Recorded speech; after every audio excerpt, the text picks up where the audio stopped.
Israel গত কদিন আগেও হুমকি ধামকি দিল, শুধু গাজা নয়, শুধু রাফা নয়, শুধু গাজার মানুষদেরকে নয়, একে একে সারা পৃথিবীর মুসলিমদেরকে শেষ করা হবে।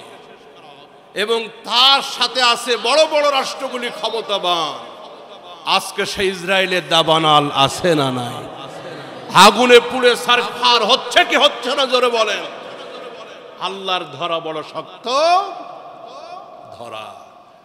কিছুদিন আগেও যে আগুন দিয়ে, যে বোমা দিয়া ফিলিস্তিনের গাজাকে ধ্বংস করে দিয়েছে ইসরায়েল, আজ সেই আগুন তার কাছে ফেরত গেছে। এটা কার হুকুমে? মোহতারাম হাজিরিন, সূরাতুল বুরুজের ভিতরে আল্লাহ রাব্বুল আলামিন ঐতিহাসিক সেই ঘটনা উল্লেখ করেছেন।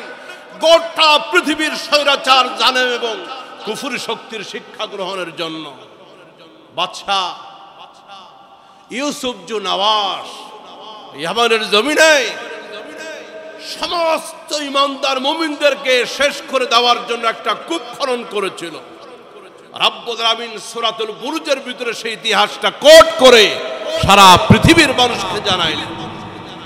রাব্বুল আলামিন বলে দিলেন, ওয়াস সামাই যাতিল বুরুজ ওয়াল ইয়াউমিল মাউউদ ওয়া শাহিদিন ওয়া মাশহুদ কুতিলা আসহাবুল উখদুদ আন-নারি যাতিল ওয়াকুদ ইদ হুম আলাইহা কুউদ।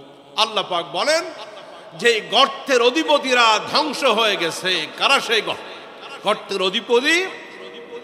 ইয়ামানের তাওহীদবাদী হাজার হাজার মুসলিমদেরকে ইয়ামানের কাফের রাজা এবং জালেমেরা ধ্বংস করতে চেয়েছিল এবং তারা একটা অগ্নিকূপ তৈরি করলো। এই অগ্নিকূপের পাশে সমস্ত ইমানদার যারা স্বীকার করেছিল লা ইলাহা ইল্লাল্লাহ ঈসা রূহুল্লাহ, যারা ঈমান এনেছিল তাওহীদে, তাদেরকে একত্রিত করা হয়। এর বাদশার পক্ষ থেকে বলা হলো, ঈমান ছেড়ে দাও, তাওহীদকে ছেড়ে দাও, মূর্তির সামনে মাথা নত করো, রাষ্ট্রীয় আইনকে মেনে নাও। তারা দীপ্ত কণ্ঠে শপথ করে বলল, না, আল্লাহকে অন্তরে জায়গা দিয়েছি, বের করা যাবে না।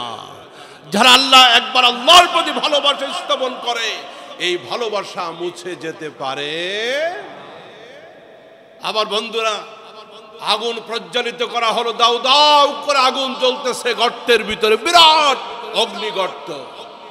একে একে একজন করে আনা হলো গর্তের কাছে, বলো ঈমান ছাড়বা কিনা?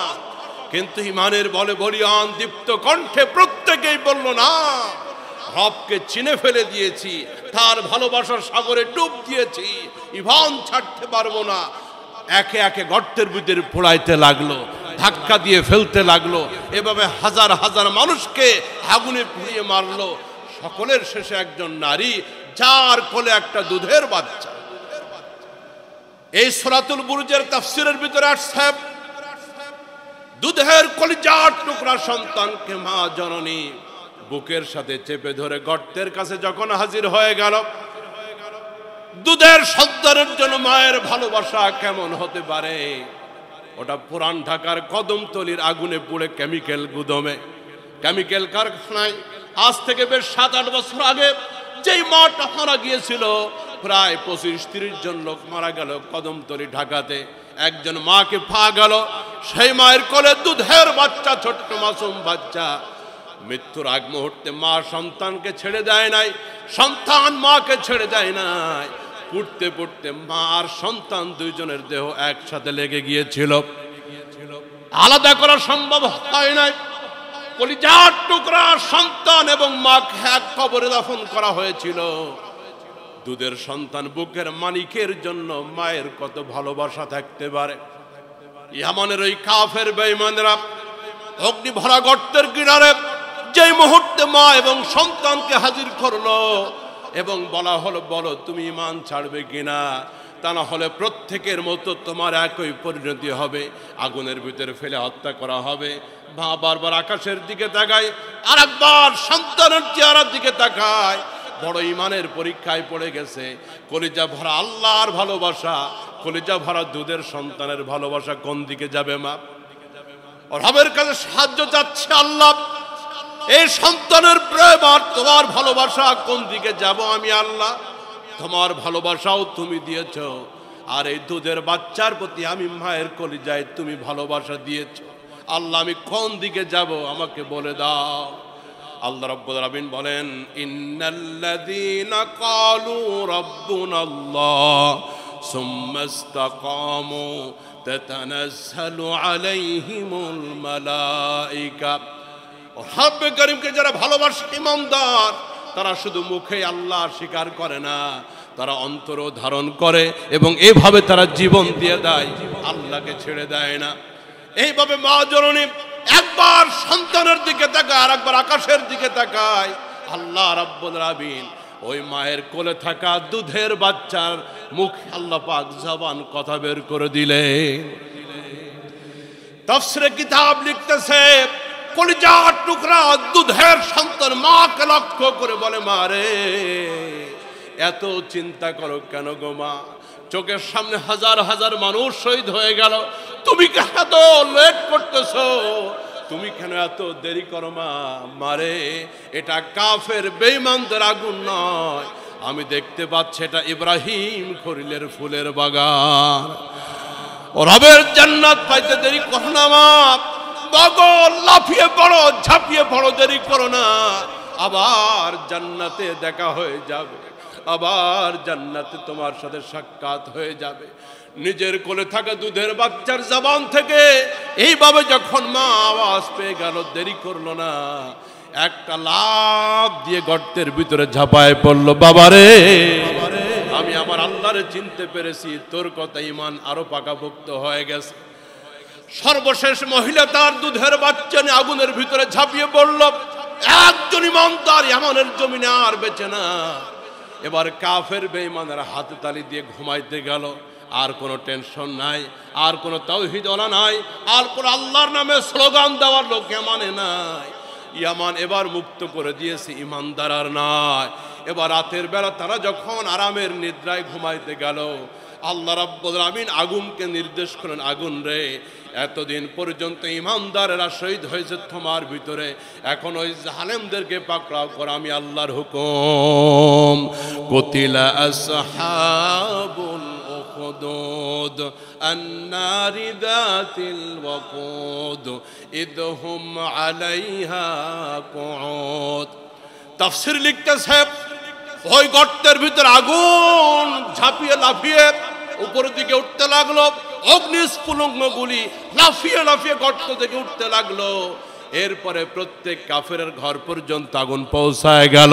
গোটা ইয়ামানের কাফের বেঈমান জালেম শক্তি যারা ছিল, প্রত্যেককে আগুন জ্বালিয়ে পুড়িয়ে ছারখার করে দিল। একজন কাফের অস্তিত্ব ইয়ামানের বুকে থাকলো না। আওয়াজ দিয়ে বলেন না আল্লাহু আকবার। সব ক্ষমতার মালিককে, ফাআলুল লিমা ইউরিদ। রব্বে কারীম বলেন, সমস্ত ক্ষমতার মালিক আল্লাহ, তিনি যা ইচ্ছা করেন তাই করতে পারেন। একসাথে আগুন লাগছে আমেরিকায়, ইসরায়েলের বড় দোসর, জালেমের বড় বন্ধু, আগুন লাগছে ইসরায়েলে। এখন ইসরায়েলের স্থাপনা, বাড়ি ঘর, দোকানপাট, কলকারখানা, বন জঙ্গল সব পুড়তেছে। কোনো কিছু দিয়ে আগুন নেভাইতে পারে না, হেলিকপ্টার দিয়ে আগুন নেভাইতে পারে না, গ্যাস দিয়ে আগুন নেভাইতে পারে না, প্রযুক্তি দিয়ে আগুন নেভাইতে পারে না। এতদিন বলছিল আমেরিকা পাশে আছে, বড় বড় রাষ্ট্রগুলি পাশে আছে, মুসলিমদেরকে রাখবো না। এখন ওই বড় বড় রাষ্ট্রের কাছে সাহায্য চাই, মরলাম, আমাদের তাড়াতাড়ি বাঁচা। আল্লাহু আকবার। ইন্না বাতশা রাব্বিকা লাশাদীদ। আল্লাহ বলেন, অপেক্ষা করো তোমার প্রভুর, ধরা বড় শক্ত ধরা, তিনি ছাড় দেন কিন্তু ছেড়ে দেন। আপনারা দোয়া করতে থাকুন। জালেমদের বিরুদ্ধে ধ্বংসের দোয়া আল্লাহ শিখিয়েছেন, রাসূল শিখিয়েছেন। আপনি অতি মানবিক হইতে যায়েন না, আপনিও দোয়া করেন, আল্লাহ ফুটতেছে যখন, ফুটতে ফুটতে ওদের কলিজা শুদ্ধা জ্বালায় দাও, ওরা মানুষের কাতারে। এখন বড় বড় চ্যানেলগুলি নিউজ করতেছে যে পাপের অভিশাপে পড়তেছে ইসরায়েল, পাপের অভিশাপে পড়তেছে ইসরায়েল। ওই ফিলিস্তিনের ছোট্ট ছোট্ট মাসুম কলিজার টুকরা বাচ্চাগুলার চোখের প্রত্যেকটি অশ্রু ফোঁটা এক একটা ভম হয়ে, এক একটা বারুদ হয়ে জ্বালিয়ে পুড়িয়ে শেষ করে দিক। মানবতার সব থেকে বড় দুশমন ও ইসরায়েলকে পৃথিবীর মানচিত্র থেকে আল্লাহ রাব্বুল আলামিন ওদেরকে পুড়িয়ে নিশ্চিহ্ন করে দাও। জোরে বলুন আমিন।